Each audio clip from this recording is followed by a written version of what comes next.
In the old days, when tortoises still debated with goats, when trees whispered secrets to the wind, and when every village had a talking drummer who knew everyone's business before sunrise, there stood the prosperous kingdom of Umuokoro. People said two things could never disappear from Umuokoro. The first was laughter. The second was wealth.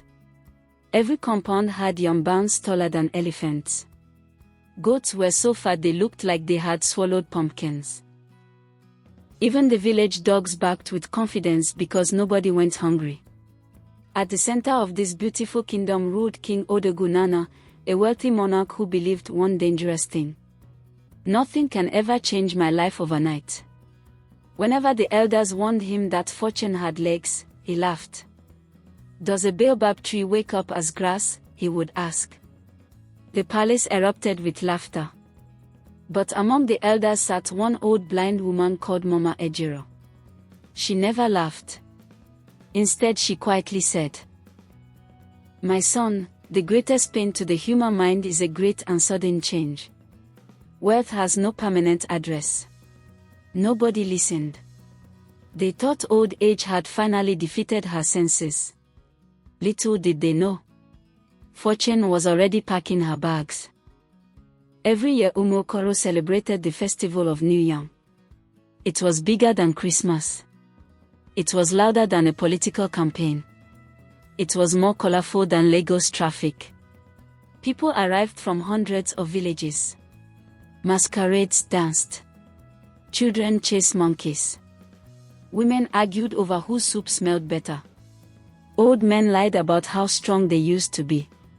One elder claimed, "When I was young, I wrestled 3 lions." Another replied, "Only 3. I used to use crocodiles as pillows."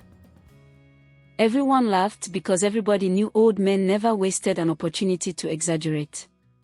King Odogwu entered the square wearing coral beads so heavy that 2 palace guards had to help his neck remain straight. The town crier shouted, "Our king! The richest man under the sun!" The crowd roared. Then the king stood. "My people." Silence covered the square. "I have become so rich that even poverty has forgotten my address." Thunderous applause. Encouraged, he continued, "If tomorrow I lose everything," he paused dramatically, "I shall build everything again before sunset." The crowd screamed in admiration. Only Mama Ejiro shook her head. "The spirits dislike loud pride," she whispered. Just as dancing resumed, an old traveler entered the village. His wrapper was patched in 20 places. His walking stick looked older than the earth itself. Dust covered his feet. He bowed respectfully. "Great king, may I have food?" The king frowned. "You came to the richest kingdom looking like this?" "Yes." "And you have nothing?" "I have wisdom." The crowd exploded with laughter. One man shouted, "Can wisdom buy pepper soup?" Another yelled, "Go and sell your wisdom in the next village."